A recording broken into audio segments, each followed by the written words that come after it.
let's work on polymers. I need you to grab from your kit, from your box, the kit that says Galaxy Goo on it. It's in a plastic container like so. I also need you to get your plastic apron, unfold it, put it around your neck, tie it around your back. Try to do it so that if you are able, you can use it again for another activity. And it's up to you whether or not you want to get your plastic glove.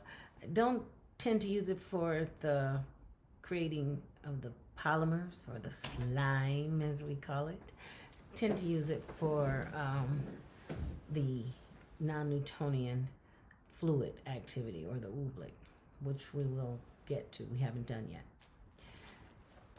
Galaxy Goo. I need you to open this container.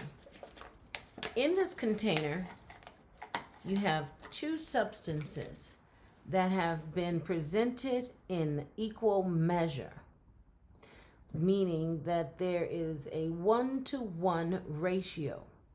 The same amount of one substance, that amount is identical to the amount of the additional substance. In fact, when we create this slime, we're going to use the same amount of fluid across 3 different substances. Polymers are, poly is a prefix that means many. Polymers means many molecules. Monomers, or mono, means one. Monomer would be one molecule. But in this case, we're doing polymers. Polymers are molecules that are strung together like a strand of pearls. That's why girls in science go together so well, or anyone that likes pearls. They're like a strand of pearls, and they're molecules that are aligned end to end. You have 2 substances in here that are capped inside 1-ounce containers each. 1 ounce. The heavy, thick material is a white glue, and it's a polymer in and of itself. The second substance, a lot thinner, meaning that it has a lower viscosity. Viscosity is the flow rate of a liquid. Glue would have a higher viscosity because it's thick, pours slowly. Water and this liquid substance here would have a lower one. So what we're looking at here is liquid starch, white liquid glue. We will need a third substance, which is water. We will also have that in the volume of 1 ounce, because remember what I said, it's a 1-to-1-to-1 ratio. If you're working on ratios in math, this would be an example of such. Ratios usually reflect a part over a whole, or a fraction, if you will. In this case, equal parts, 1, 1, 1. First thing I'm going to do is take this 1 ounce of liquid glue. You should also have in your in that container a little stick. And it's colored, and it may be of various colors. I don't know. Everybody got a different color. Could be green, could be red. This one's purple. And I'm going to pour that liquid glue into the container, like so. And I'm going to scrape as much as I can in there. And then using this same container, which I just dropped. I need to grab it. Excuse me, I'm back. I'm going to pour 1 ounce of water. Just like that. Now, with this, I'm reusing this container. This 1 ounce of water, I'm going to pour into this container that already has my 1 ounce of white glue, and I'm going to gently stir and consistently stir, because I want to create a new substance, a combination of the two, the water, a non-polymer, and the glue, a polymer, and create what we call a homogeneous substance, meaning we can't tell which is which. It looks like one solid, one new, this new substance we're creating.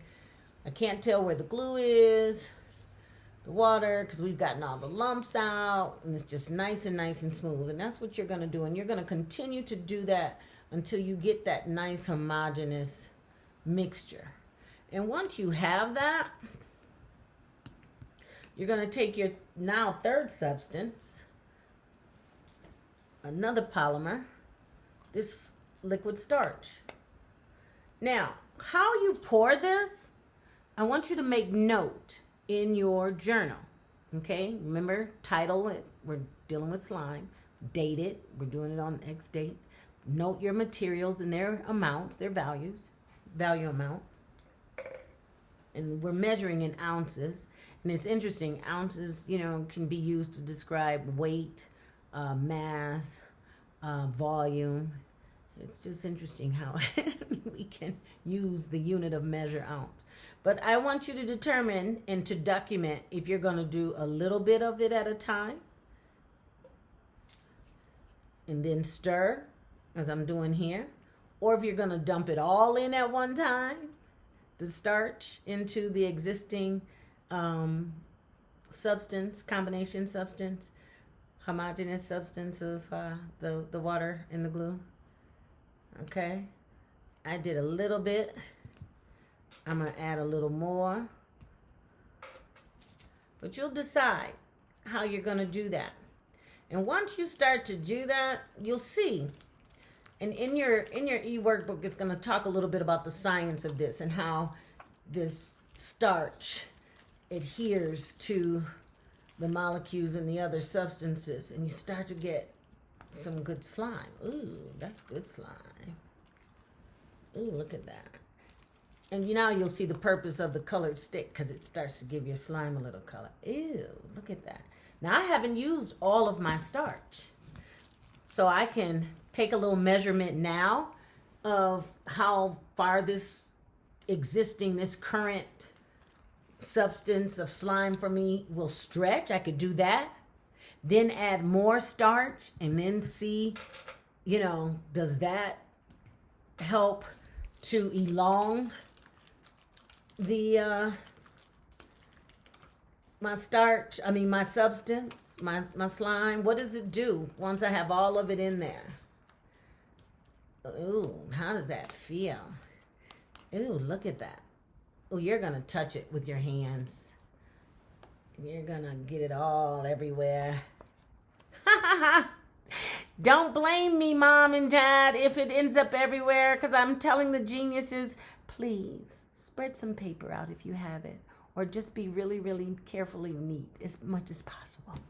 But this is just starch and liquid glue and water. If it gets on your clothes, it'll come out in the wash. But there you have it, okay? And I want you now, just do a little testing. Let's take this demonstration and make it more of an experiment. Once you have it and you've stretched it and you've measured it with your ruler and you've felt it and describe how it feels, put it back into this very same container and then put your top back on it. Note the date and the time and place it into the freezer or the refrigerator or somewhere where the temperature might be varied from what your creation temperature is. So if you're not going to put it in a freezer or a refrigerator, maybe you're going to put it in the window where the sun would hit it directly and cause an increase in its temperature versus a decrease that might be realized in the freezer. At any rate, let that do that and sit for 24 hours. Note the time. A pure 24 hours would mean you take it back out at the exact same time that you put it in the following day. And then note what it is that you see. And let's talk about it. Thank you, geniuses.